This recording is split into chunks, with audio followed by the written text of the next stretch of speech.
Hello all, ఈ వీడియోలో colours of evil black movie review అయితే తెలుసుకుందాం. రీసెంట్ గానే నెట్ఫ్లిక్స్ లోకి అయితే స్ట్రీమింగ్ వచ్చింది. మూవీ రన్ టైం వచ్చేసి 1 hour 50 minutes అయితే ఉంటుంది. అండ్ ఫ్యామిలీ వాచబుల్ అయితే కాదు, అడల్ట్ కంటెంట్ అయితే ఉంటుంది. తెలుగు డబ్బింగ్ కూడా లేదు, ఇంగ్లీష్ లాంగ్వేజ్ ఉంటుంది, సబ్ టైటిల్స్ తో కూడా చూడొచ్చు. స్టోరీ ప్లాట్ విషయానికి వచ్చేస్తే మెయిన్ లీడ్ హీరో ఒక ప్రాసిక్యూటర్ భయ్య ఒక న్యూ టౌన్ కి అయితే ట్రాన్స్ఫర్ అవుతాడు. బట్ అక్కడికి వెళ్ళిన తర్వాత ఒక 2 years బ్యాక్ మిస్ అయిన కిడ్ గురించి అయితే ఎంక్వైరీ చేస్తూ ఉంటాడు. అదే టైంలో ఇంకొక కిడ్ కూడా మిస్ అవడం జరుగుద్ది. ఆ కిడ్స్ ఎందుకు మిస్ అయ్యారు, అసలు హీరో ఏం చేశాడు, వీటన్నిటి చుట్టూ నడుస్తుంది ఈ కలర్స్ ఆఫ్ ఈవిల్ అనే బ్లాక్. ఏంది పేరు అంటే కనుక దేనికన్నా ముందు ఒక ప్రేక్వల్ ఉందన్నమాట, కలర్స్ ఆఫ్ ఈవిల్ రెడ్ అని చెప్పేసి. అది వేరే, ఈ మూవీ వేరే, రెండు స్టోరీస్ డిఫరెంట్ గా అయితే ఉంటాయి. బట్ సేమ్ అదే ఫార్మేట్ లో, అదే టైప్ ఆఫ్ ఇన్వెస్టిగేషన్ డ్రామాలో ఈ బ్లాక్ ని అయితే తీసుకురావడం జరిగింది.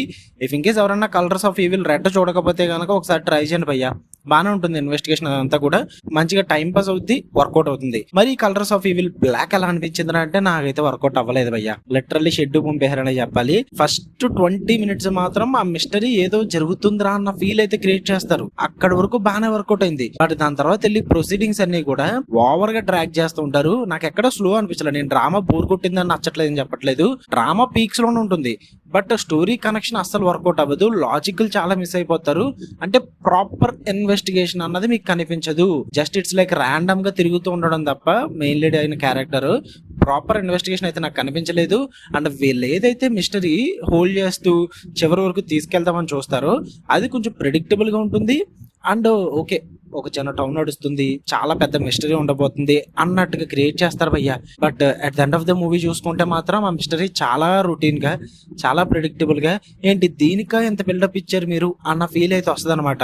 అండ్ ఈవెన్ ఆ మిస్టరీ రివీల్ అయిన విధానం కూడా అస్సలు లాజిక్ ఉండదు. సినిమా 1 hour 50 minutes లో 1 hour 30 minutes హీరో ఇన్వెస్టిగేషన్ చేస్తూనే ఉంటాడు, ఎక్కడ క్లూ దొరకదు.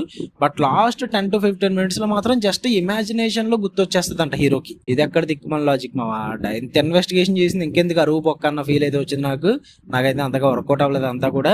అండ్ ఆ ఇన్వెస్టిగేషన్ పార్ట్ లో కొన్ని తెలుస్తాయి, ఒక చర్చ్ బ్యాక్ డ్రాప్ లో కొన్ని నిజాలు అయితే బయటకు వస్తాయి అనమాట. వాటి పరంగా కొంచెం ఓకే అనిపించింది అక్కడక్కడ కొన్ని మూమెంట్స్. బట్ ఓవరాల్ గా మూవీ మాత్రం అంత సాటిస్ఫై చేయలేదు నాకు. ఫస్ట్ మూవీ రెడ్ ఇచ్చినంతగా అయితే ఇన్వెస్టిగేషన్ పరంగా అంత కిక్ అయితే రాలేదు నాకు ఈ మూవీలో. Just it's like boring drama అనిపించింది. అండ్ 1 hour 50 minutes కాస్త ఏదో 2 గంటలన్నర మూవీ చూస్తున్నామేమో అన్న ఫీల్ అయితే వచ్చింది అనమాట. పర్ఫార్మెన్సెస్ బాగుంటాయి. First half an hour of the movie అయితే పర్లేదు, బాగా అనిపించింది. టెక్నికల్లీ విజువల్లీ కూడా చూడడానికి బాగుంటుంది మూవీ. ఇంకేం వర్కౌట్ అవ్వలేదు భయ్యా. మీరు చూద్దాం అనుకుంటే ట్రై చేయండి, నెట్ఫ్లిక్స్ లో ఉంది. మీ ఇష్టం, మీ ఓపిక. మీకు కన్నా వీడియో నచ్చితే లైక్ చేయండి, షేర్ చేయండి, మీ ఒపీనియన్స్ కూడా కామెంట్ చేయండి. మళ్ళీ నెక్స్ట్ వీడియోలో కలుద్దాం guys. Until then love you all, by.